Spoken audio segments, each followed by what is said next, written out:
Video करो।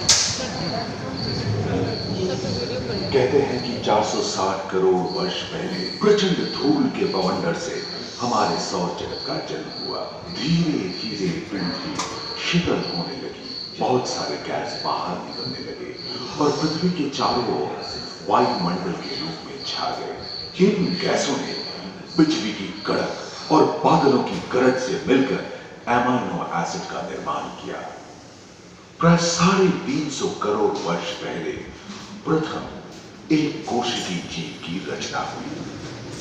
लगभग 280 करोड़ वर्ष पहले स्टोमेटोलाइट ने प्रकाश संश्लेषण के द्वारा वायुमंडल में ऑक्सीजन को रोक दिया।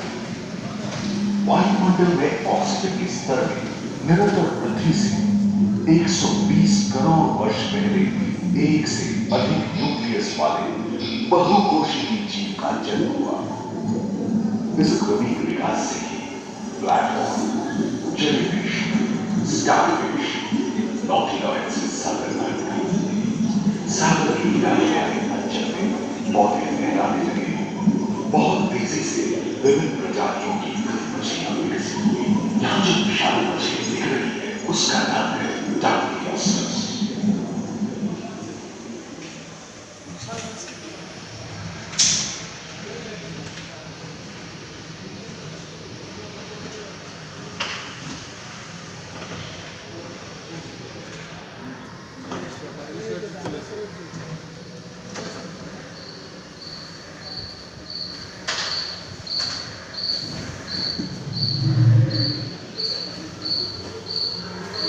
लगभग 35 करोड़ वर्ष पहले धरती पर पेड़ पौधों का जन्म हुआ, जो बढ़ते गए और घने जंगलों में बदल गए।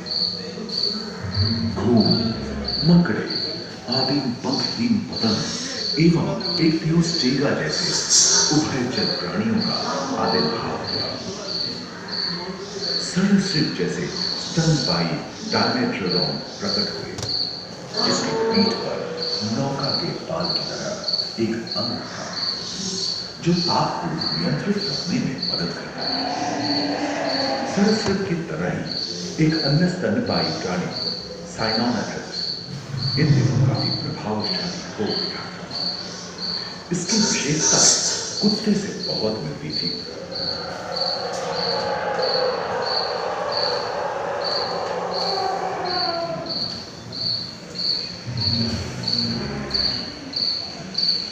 प्राय 1 मीटर तक पंख फैलाने में सक्षम ड्रैगन फ्लाई, साथ ही दिलचिट्टे, बीटल एवं बिच्छू पृथ्वी के चारों ओर घेर रहे थे।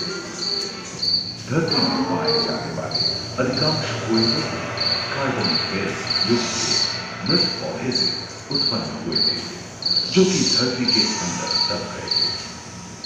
उन दिनों पृथ्वी के 1/3 हिस्से में एकमात्र महादेश था जिसे पैंजिया कहा जाता था। जलवायु गर्म रहती थी। भूभाग पर प्रागैतिहासिक सहस्त्रों का ही शासन था, जिन्होंने शुष्क जलवायु के साथ खुद को ढाल दिया था।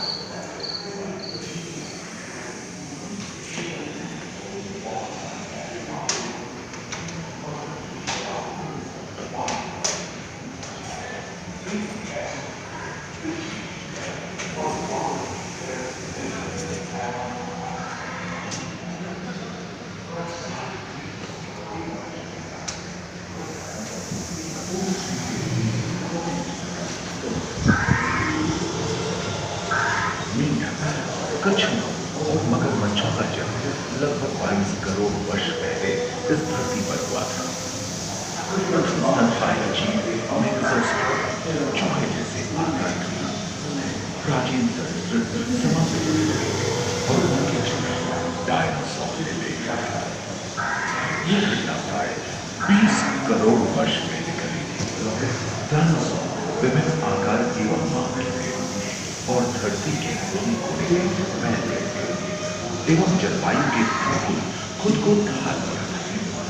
इनमें से कुछ तो गिलहरी की तरह हल्के फुल्के थे और कुछ 15 पूर्ण वयस्क हाथियों जितने भारी थे।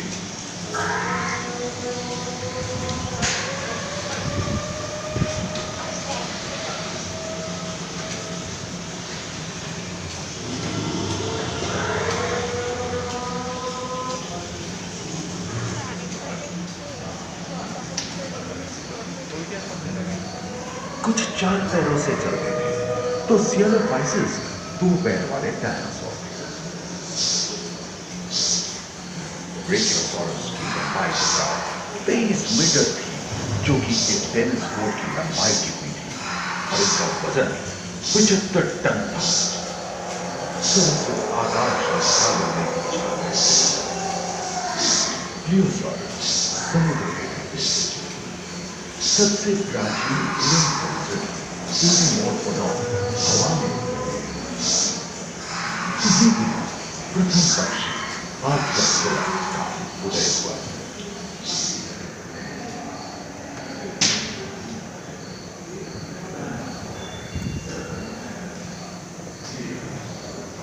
अगले 10 करोड़ वर्षों तक, यानी जुरासिक के अंतिम चरण से क्रिटेशियस युग का प्रथम चरण तक डायनासोर के लिए स्वर्णिम युग रहा। जलवायु में नमी की मौजूदगी से पृथ्वी पेड़ पौधों से भर उठी।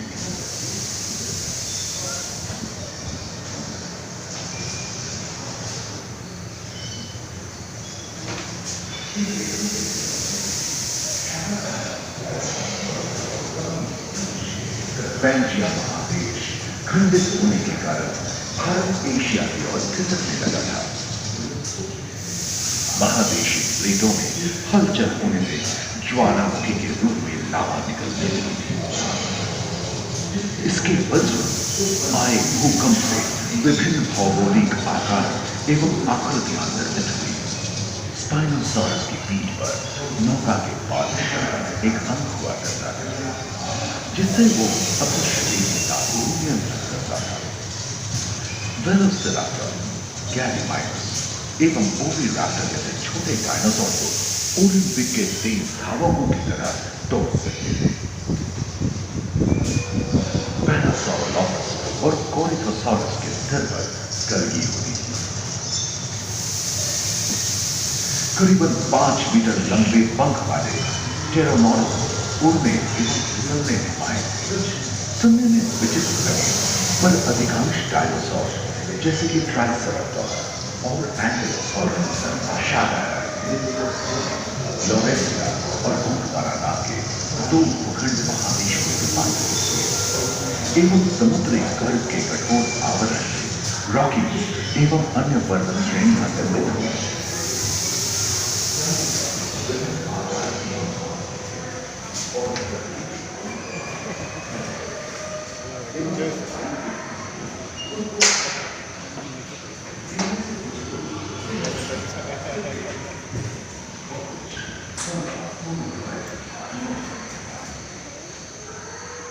भूमध्य रेखा के पास आबहवा में उष्णता बनी रही, परंतु नदियां सूखने लगी थी एवं जंगल कम होने लगे थे।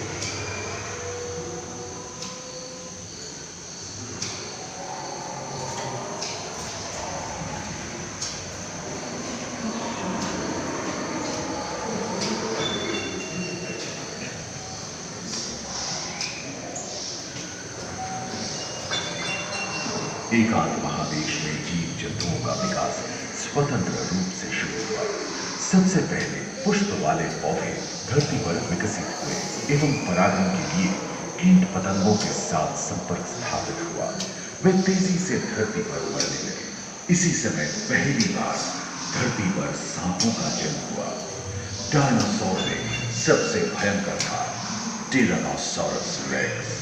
भूस्थल पर इसका ही राज चलता था। यह प्राय 12 मीटर लंबा, यानी 2 मंजिला मकान के आकार का था।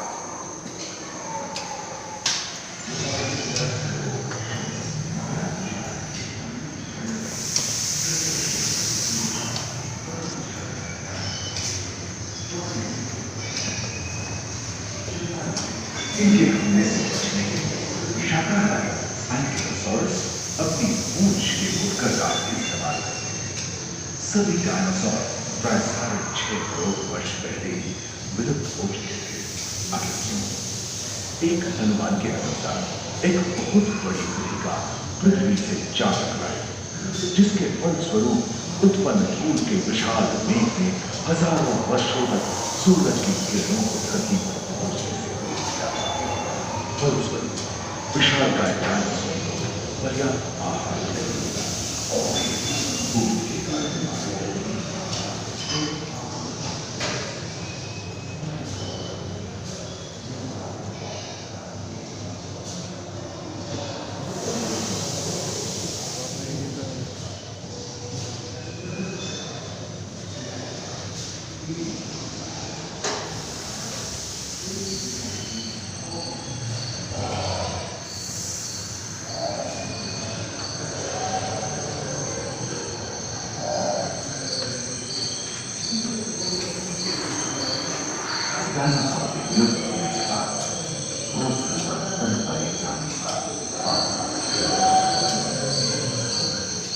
पर्याप्त मात्रा में आहार उपलब्ध होने के कारण छोटे छोटे स्तनपायी प्राणी बड़े आकार में बदल गए।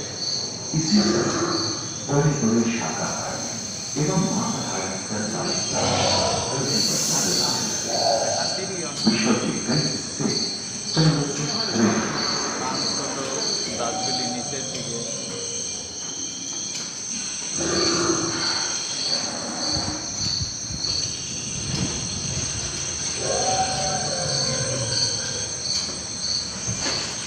हाथी के पूर्वज ड्रायोथेरियन और घोड़े के पूर्वज यूथिपस की उत्पत्ति हुई, जो आज के हाथी और घोड़े में रूपांतरित हुए। लेकिन टर्सियर जैसे प्राइमेट भी इसी युग में पैदा हुए। खोखली अस्थियों वाली आज के दिनों की पक्षी इन्हीं दिनों जन्मे थे। डायट्रायन जैसे बड़े एवं उड़ने में अक्षम पक्षी उन जगहों में रहते थे जहां मांसाहारी बड़े स्तनपायी प्राणी नहीं मिलते थे। एवं बंदरों का जन्म लगभग 1 करोड़ वर्ष पहले हुआ था।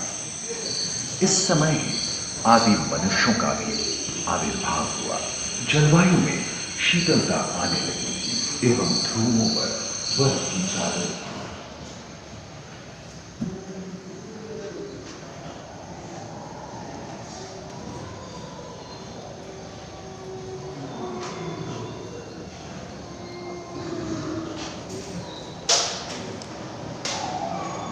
पृथ्वी के लंबे इतिहास में झांके तो ऐसे कई मौके रहे हैं जब उत्तरी गोलार्ध के अधिकांश हिस्से बर्फ की चादरों से ढक गए थे, जो आइस एज के नाम से जाना जाता है। हम आज ऐसे ही एक आइस एज में रह रहे हैं जो 20 लाख वर्ष पहले शुरू हुआ था। रोएदार कैंस, रोएदार स्तनपायी और कस्तूरी गायों ने अपने शरीर में रोमों की सहायता से शीतल जलवायु के साथ तालमेल बैठा लिया था। पुष्ट गुंबद आकार के खोलपुरा ग्लाइकोडोरॉन जैसे विशाल आर्madillo भी उन दिनों मौजूद थे। सेबर टूथ वाले बाघ और विशाल सिंह वाले हिरन जंगल में शान से विचरण करते थे। संभवतः सामने के दांत से मांस को चीरने फाड़ने में हुई अड़चन के कारण यह समय के साथ विलुप्त हो गए। वहीं दानव आकार के हिरन हिंसक जानवरों से बचने के लिए तेजी से नहीं भाग सकते थे। फलस्वरूप वे ओझल हो गए। इस समय से ही आधुनिक बाघ का क्रमिक विकास शुरू हुआ और विशाल स्तनपायी प्राणी धीरे धीरे विलुप्त होने लगे।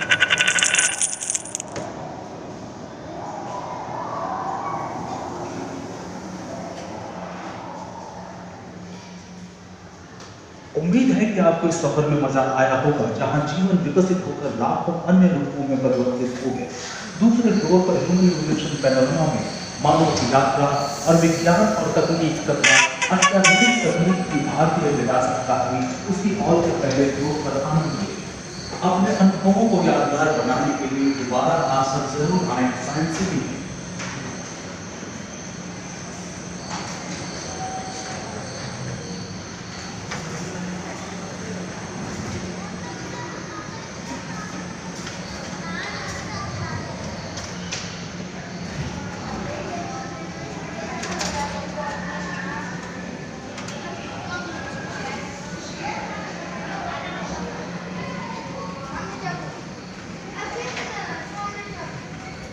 स्टॉप कर दे।